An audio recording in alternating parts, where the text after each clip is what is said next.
नमस्कार प्यारे बच्चों। तो चलिए स्टार्ट करते हैं जेईई एडवांस 2022 का केमिस्ट्री फिजिकल केमिस्ट्री का सॉल्यूशन पेपर 2 का।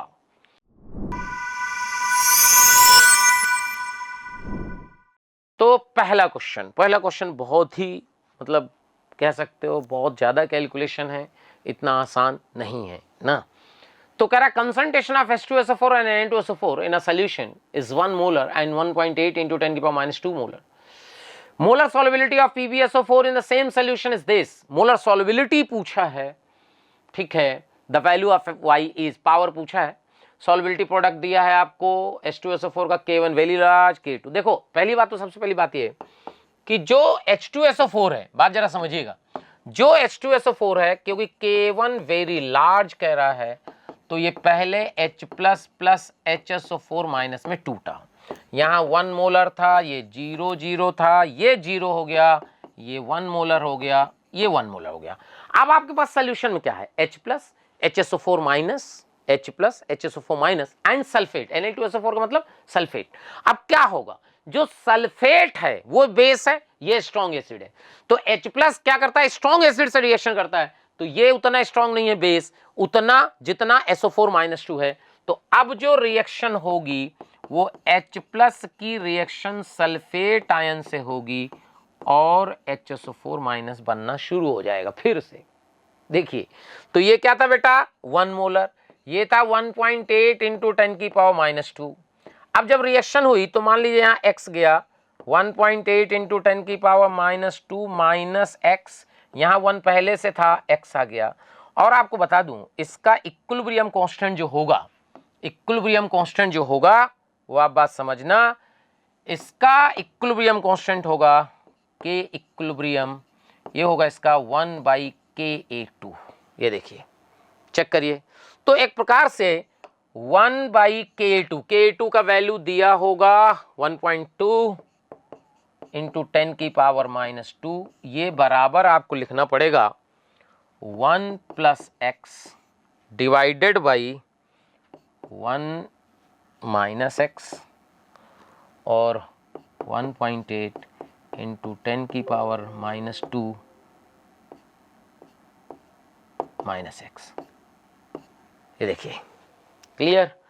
तो इसका मतलब ये हुआ कि यहाँ पे जो ये आया 1/1.2 into 10⁻⁻² का वैल्यू आया 1 plus x divided by 1 minus x 1.8 into 10⁻⁻² minus x.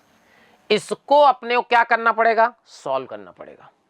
और जब आप इसको सॉल्व करोगे तो यहां देखिएगा 1 minus x 1.8 into 10⁻⁻² minus x equal to 1 plus x 1.2 into 10⁻⁻²। थोड़ा सॉल्व करिए इसको तो यहां से आ जाएगा 1.8 into 10⁻⁻² minus x minus 1.8 into 10⁻⁻² plus x square equal to 1.2 into 10⁻⁻² plus 1.2 into 10⁻⁻² x. भाई थोड़ा भी गड़बड़ हुआ तो कैलकुलेशन मिस्टेक हो जाएगी। तो एक्स स्क्वायर इधर कर लेते हैं, देखना बेटा कहीं गड़बड़ तो नहीं हो गया। 1.8 दिस, ठीक है, ये आ गया। अब अपन ने क्या किया? माइनस 1.8 10⁻⁻x होगा यहाँ, ये देखो। तो यहाँ एक्स स्क्वायर आया, ये 1.8 आया, 1.2 को इधर ले आओगे तो ये हो जाएगा आपका 3 into 10⁻⁻²x, यहाँ माइनस एक्स, यहाँ पे 1.2.6 into 10⁻⁻² इक्वल टू 0। तो यहाँ से आप देखोगे कि ये ऐसे सोचो, एक्स स्क्वायर अपन एक्स कॉमन ले लें अगर 1 plus 3 into 10⁻⁻² plus 0.6 into 10⁻⁻² equal to 0। ये अब देखिए एक के रेस्पेक्ट में अगर इसको निगलेक्ट कर दें तो लगभग 3% निगलेक्शन होगा। एनसीईआरटी कहती है कि 5% तक आप निगलेक्ट कर सकते हो। तो ये गया, यानी फाइनली क्वाड्रेटिक जो बनी वो दिस प्लस 0.6 इंटू 10 की पावर -2। तो यहाँ से आप x का वैल्यू निकालना, तो माइनस b, तो ये हो गया 1 माइनस प्लस माइनस लिखते हैं b स्क्वायर मतलब 1 माइनस 4ac, तो 2.4 इंटू 10 की पावर -2 डिवाइडेड बाई 2। ये देखो, अब बात समझते हैं। अब यहां पे बेटा अगर इसको हम निग्लेक्ट कर दें, अगर इसको क्या कर दें, निग्लेक्ट, तो अगर ये अगर निग्लेक्ट कर दें 1 के रेस्पेक्ट में, तो 2.4% निग्लेक्ट करेंगे, तो x का वैल्यू लगभग क्या आ जाएगा, 0। x का वैल्यू क्या आ गया, 0। ध्यान सुनना, थोड़ा कॉन्सेप्ट है इसमें। x का वैल्यू 0 आ गया, तो क्या जो सल्फेट आयन बचा था वो था 1.8 इंटू 10 की पावर -2 माइनस एक्स। सो अगर इसका x का वैल्यू 0 आया तो रिमेनिंग सल्फेट आयन क्या हो जाएगा, सीधा हो गया यार, ये तो ये इतना ही हो गया। सोचो, रिमेनिंग सल्फेट आयन, तो आप देखोगे कि जो KSP है वो है Pb+2 सल्फेट आयन का कंसंट्रेशन। अच्छा, KSP का वैल्यू आपको क्या गिवन है, देख लो क्वेश्चन में। KSP का वैल्यू है आपका बेटा 1.6 इंटू 10 की पावर -8। तो यहां से आप देखोगे 1.6 इंटू 10 की पावर -8 का वैल्यू Pb+2 और सल्फेट आयन दिया है आपको 1.8 इंटू 10 की पावर -2। तो यहां से आप देखोगे कि जो Pb+2 का वैल्यू आएगा ना 1.6 इंटू 10 की पावर -8 बाई 1.8 इंटू 10 की पावर -2, तो यहां से आएगा 8.8 समथिंग 10 की पावर -7। तो यहां से y का जो वैल्यू आएगा वो क्या हो जाएगा, 7। सोचो, y का वैल्यू क्या हो गया, 7। बात क्लियर करो बेटा।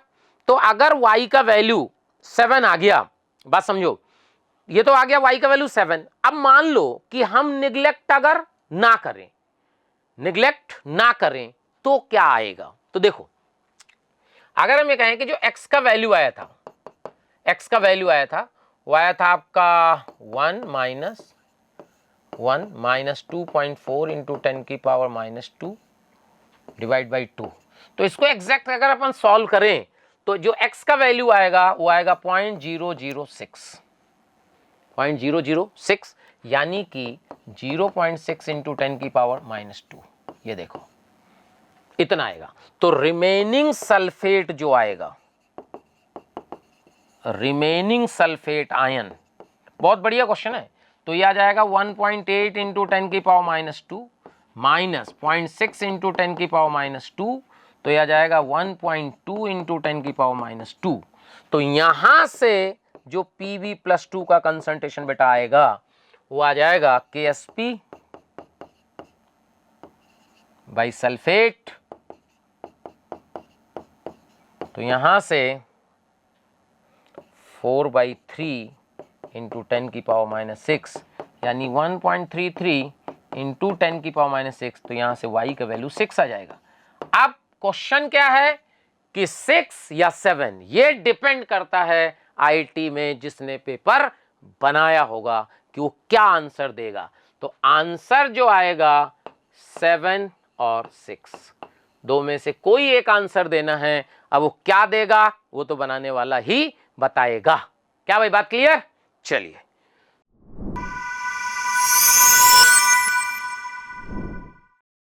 कि an aqueous solution is prepared by dissolving 0.1 mole ionic salt in 1.8 kg of water, liquid solution का क्वेश्चन है। सीधे पूछ रहा है कितने आयन होंगे, तो P0 minus PS by PS का वैल्यू होता है INA बाई NB। Na का मतलब मोल्स ऑफ सल्यूट। P0 आपको दिया है, कितना दिया है बेटा, 60 minus 59.724 by 59.724 I Na dissolving 0.1 mole solute to 1.8 kg, 1.8 into 10 की power 3 gram divide by 18 water के मोल हो गए। क्लियर? देख लीजिए, तो यहां I का वैल्यू आप देखोगे, सॉल्व करोगे तो i का वैल्यू आएगा 4.62। अगर न किसी सॉल्ट में नंबर ऑफ आयन n हो तो जो डिसोसिएशन में i होता है 1 + n-1 इंटू अल्फा होता है, तो i का वैल्यू 4.62, 1 + n-1, अल्फा में 90% दिया है तो n का वैल्यू निकालिएगा तो 5 आ जाएगा, तो आंसर विल बी 5। आसान क्वेश्चन है, क्लियर भाई? तो आंसर क्या हो गया? 5। देख लीजिए, क्लियर है?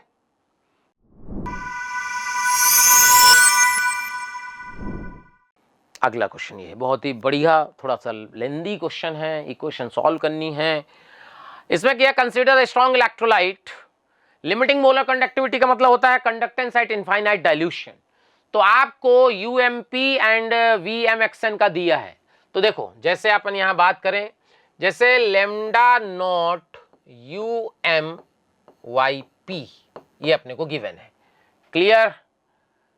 तो इसमें अपन क्या लिखेंगे, m times lambda U plus P plus P times lambda Y minus M।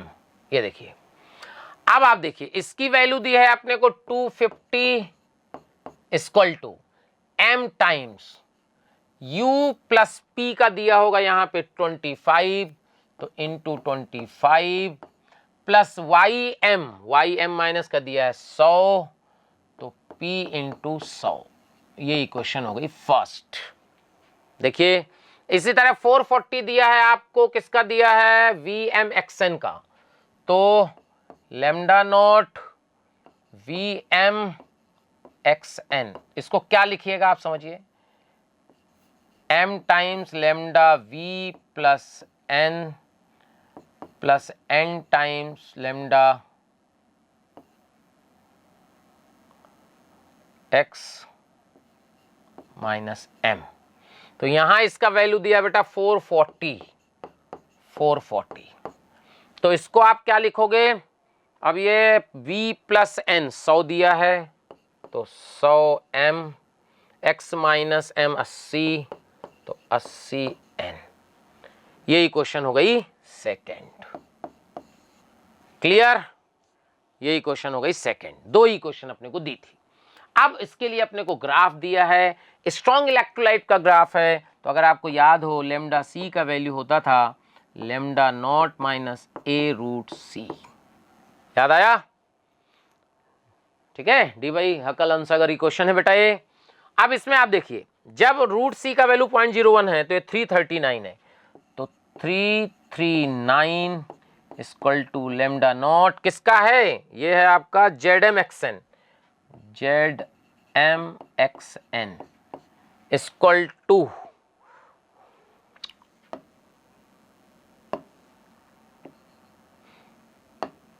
Minus किए माइनस A√C, तो A इंटू 0.01, ये हो गई थर्ड इक्वेशन।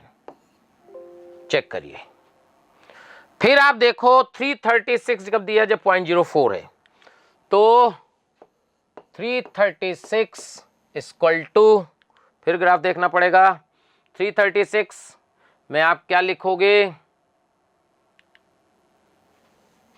लैम्डा नॉट क्या था बेटा,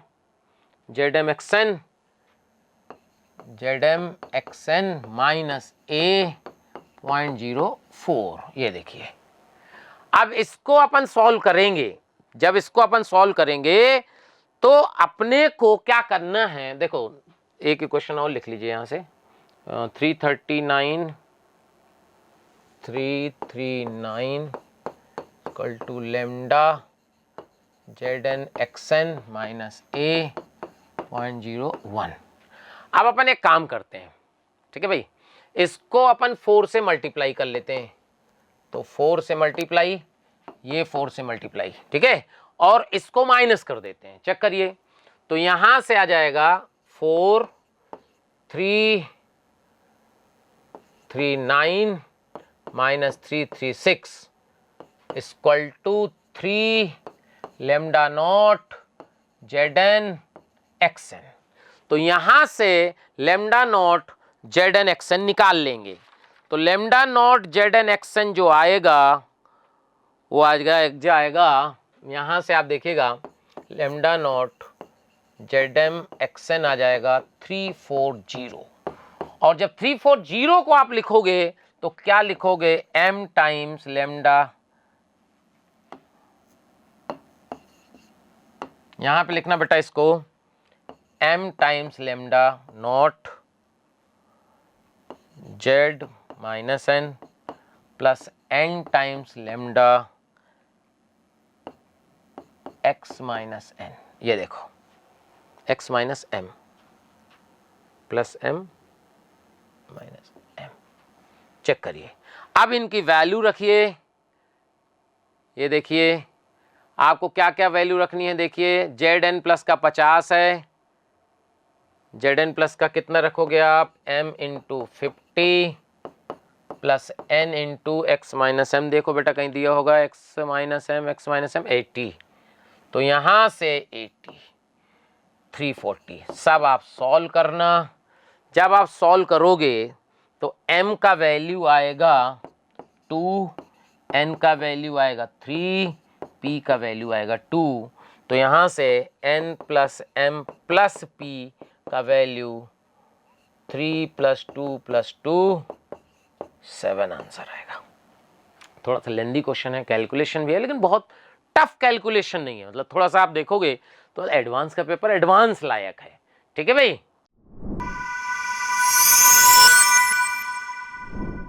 मल्टीपल प्रोपोर्शन क्या होता है, जब दो एलिमेंट आपस में कंबाइन करते हैं तो और दो से ज्यादा कंपाउंड बनाते हैं, तो किसी भी एलिमेंट के फिक्स्ड अमाउंट में जो दूसरे एलिमेंट का वेट होता है वो सिंपलेस्ट रेशियो में होना चाहिए। ये होता है लॉ ऑफ मल्टीपल प्रोपोर्शन। यहां पे आप देखो कि भाई Q का वेट दिया है 50, P का वेट दिया है 50। बात जरा समझो, तो अपने को क्या करना है, जैसे P और Q आपस में कंबाइन करके कंपाउंड बना रहे हैं, तो P और Q में किसी एक का अपने को अमाउंट फिक्स्ड करना पड़ेगा। भाई एक का फिक्स्ड करना पड़ेगा। क्लियर। तो मान लीजिए कि हम P का वेट फिक्स्ड कर देते हैं। क्या कर देते हैं, P का वेट फिक्स्ड 1 ग्राम मानते हैं।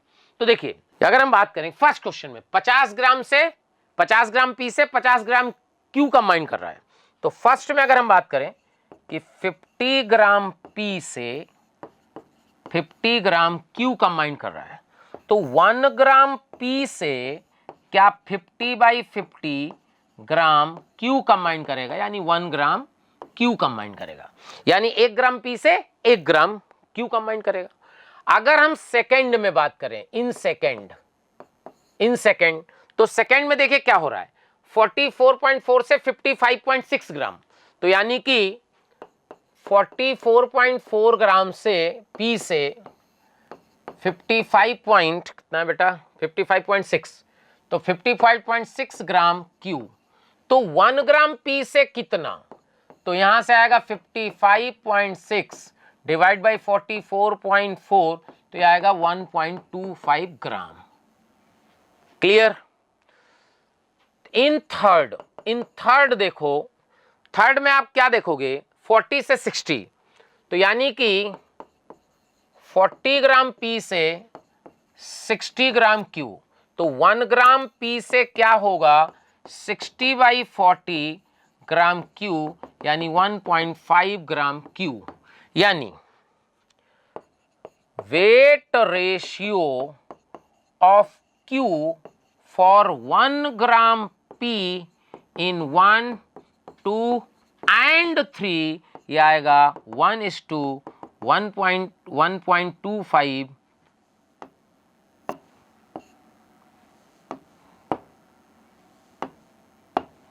1.25:1.5। ये वेट रेशियो होगा Q का 1 ग्राम P के लिए। अच्छा, जो वेट रेशियो दिख रहा है ये मोल रेशियो भी होगा। क्यों, अरे वेट तो Q का ही है ना, तो मॉलिक्यूलर वेट तो सेम ही है भाई, तीनों का एटॉमिक वेट Q का सेम है, तो मोल रेशियो भी होगा। अब ये हमने 1 ग्राम P के लिए निकाल लिया। अब इससे हम ऑप्शन चेक करेंगे। ऑप्शन चेक करना है भाई, इसमें ऑप्शन क्या चेक करना है ये देखिए। पहला ऑप्शन कह रहा है if the empirical formula of the compound 3 P3Q4 then the empirical formula of compound 2 is P3Q5। अब ये हुआ कि यार ये कैसे चेक करेंगे? तो देखो सीधी सी गणित ये है कि अगर 1 ग्राम P मानते हैं, 1 ग्राम P मानते हैं, तो अगर देखो यहां पे आप देखो P3 यानी P3 है तो, और यहां पे Q में भी P3 है, ये देखो तो P3 तो सेम हो गया। जैसे हमने 1 ग्राम के लिए माना, तुम 3 मोल के लिए मानोगे तब भी उसी रेशियो में आएगा, दोनों में सेम होना चाहिए। तो इनका जो मोलर रेशियो आ रहा है ये आप देखो कि 3 का और 2 का रेशियो आ रहा है 4/5। चेक करो आप इसको देखो, Q का कितना 4 मोल है और इसमें 5 मोल है, ये क्या है 3 का है और ये क्या है 2 का है, यानी 2:3 2:3 आएगा 5:4। ये देखो 5:4 का रेशियो आना चाहिए। क्या अपने को 5:4 का रेशियो है 2 और 3 में? चेक कर लो, अपने आप समझ में आ जाएगा। कैसे पता करेंगे भाई? आप ये देखो 2 और 3 में 5/4 का रेशियो है, नहीं तो गलत है। तो 5/4 क्या है? ये तो कम है, ये ज्यादा है, इसका मतलब ए आंसर नहीं होगा। समझो, बहुत बढ़िया क्वेश्चन है भाई। P3 दोनों में P कॉमन है, P तो P3 कॉमन चला गया, तो यानी क्या Q का रेशियो जो होना चाहिए वो इस रेशियो में होना चाहिए। तो एक से ज्यादा रेशियो तो हो ही नहीं सकता, नहीं तो एक से कम है, इसलिए ए तो बिल्कुल गलत हो गया।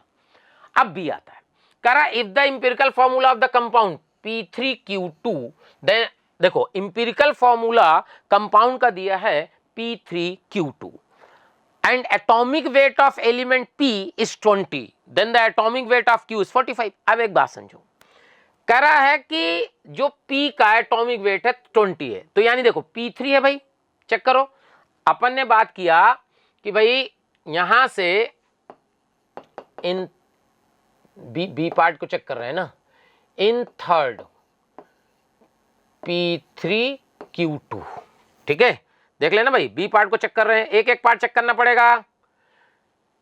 Empirical formula of this P3Q2, तो यहां से बात समझिएगा, P3Q2 अगर दिया है तो इसका मतलब हुआ यार कि 3 × 20 ग्राम P से M, अगर हम इसका Q का एटॉमिक वेट M मानते हैं तो 2M ग्राम कंबाइन करना चाहिए। चेक करो, 3 × 20 ग्राम P से 2M ग्राम कंबाइन करना चाहिए, ठीक है। तो 1 ग्राम P से कितना कंबाइन करना चाहिए भाई? 2M divide by 60 gram Q combine करना चाहिए।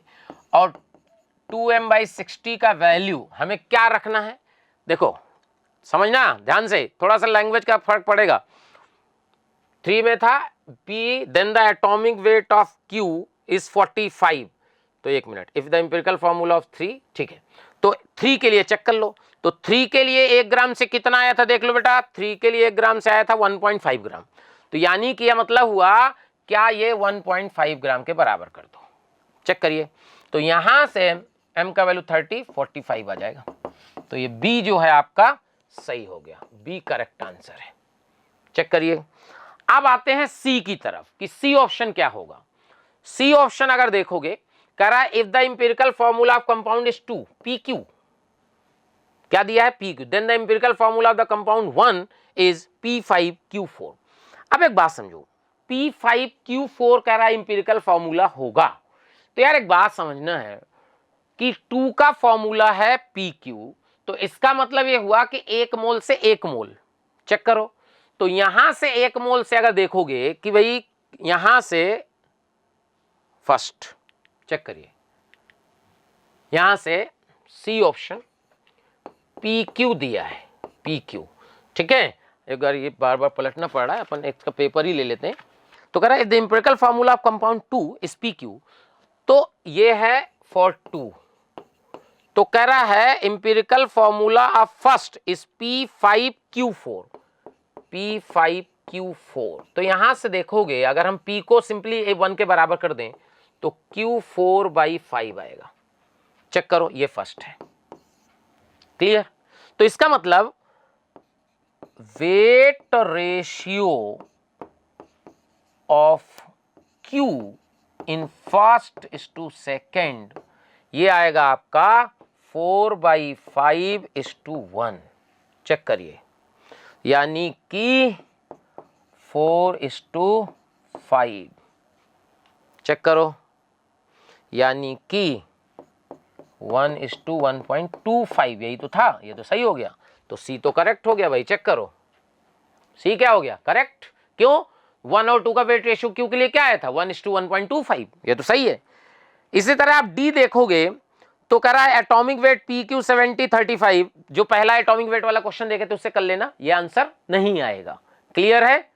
क्योंकि इसका जो इंपिरिकल फार्मूला 70 दिया, 70 नहीं 140 आएगा, इसका मतलब ये गलत हो गया। तो आंसर, इसका करेक्ट आंसर हो गया बी और सी। करेक्ट आंसर क्या हो गया, बी और सी, ये देखो। ठीक है भाई, चलिए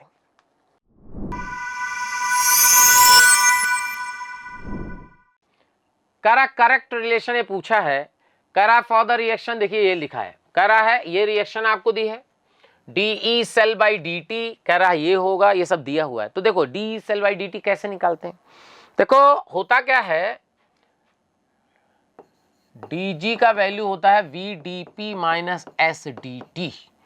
P का वैल्यू अगर कांस्टेंट मान लें तो DG का वैल्यू होता है माइनस SDT। दोनों टाइप अपन दोनों तरफ क्या ले लें, चेंज ले लें। तो D ऑफ डेल्टा G का वैल्यू होगा माइनस डेल्टा SDT, और डेल्टा G को लिख सकते हैं माइनस NEF। तो यहां से आएगा NF DE by DT equal to delta S।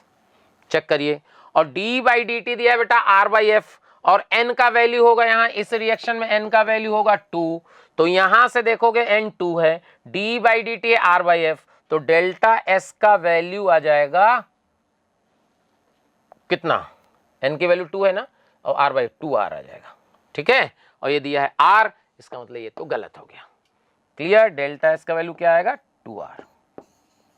पहला गलत हो गया, first question wrong, first option wrong हो गया। फिर ये कह रहा है the cell reaction this is entropy driven process. अब एक बात समझो, क्या आप देखो ये भी हाइड्रोजन इलेक्ट्रोड है, ये भी हाइड्रोजन इलेक्ट्रोड है, यानी डेल्टा H में बहुत ज्यादा चेंज नहीं आएगा, क्योंकि एक में एनर्जी रिलीज होगी, एक में दी जाएगी, तो डेल्टा H 0 है। अच्छा, डेल्टा G का वैल्यू होता है delta H minus T delta S।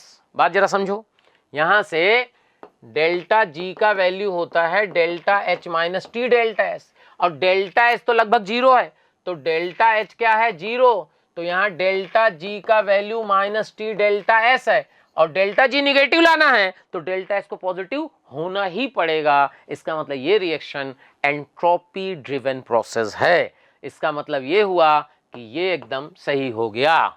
चेक करिए, इसके बाद कह रहा है for racemisation optical electrode delta. देखिए रेसमाइजेशन जो होता है, कभी भी रेसमाइजेशन होता है वो स्पॉन्टेनियस प्रोसेस होता है, और स्पॉन्टेनियस प्रोसेस में डेल एस का वैल्यू पॉजिटिव होता है, तो ये भी सही हो गया।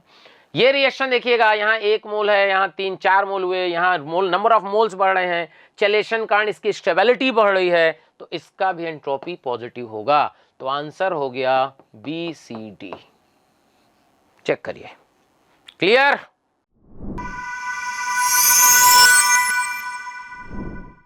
अगला क्वेश्चन कह रहा है atom X occupies the FCC lattice as well as alternate tetrahedral void same lattice. The packing efficiency अगर आपको याद हो, it is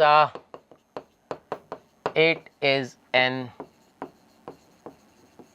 example of diamond structure. Class में कराया था मैंने, पूरा एफिशिएंसी निकाली थी, लगभग 34 पॉइंट समथिंग एफिशिएंसी आती है, तो आंसर हो जाएगा 35%। देख लीजिएगा, बहुत आसान है। क्लियर, ये डायमंड स्ट्रक्चर के डायरेक्ट आपसे कह सकते हो कि डायमंड स्ट्रक्चर की डायरेक्ट एफिशिएंसी, पैकिंग एफिशिएंसी पूछा है, अगर आपको याद होगा तो डायरेक्ट आंसर आ जाएगा।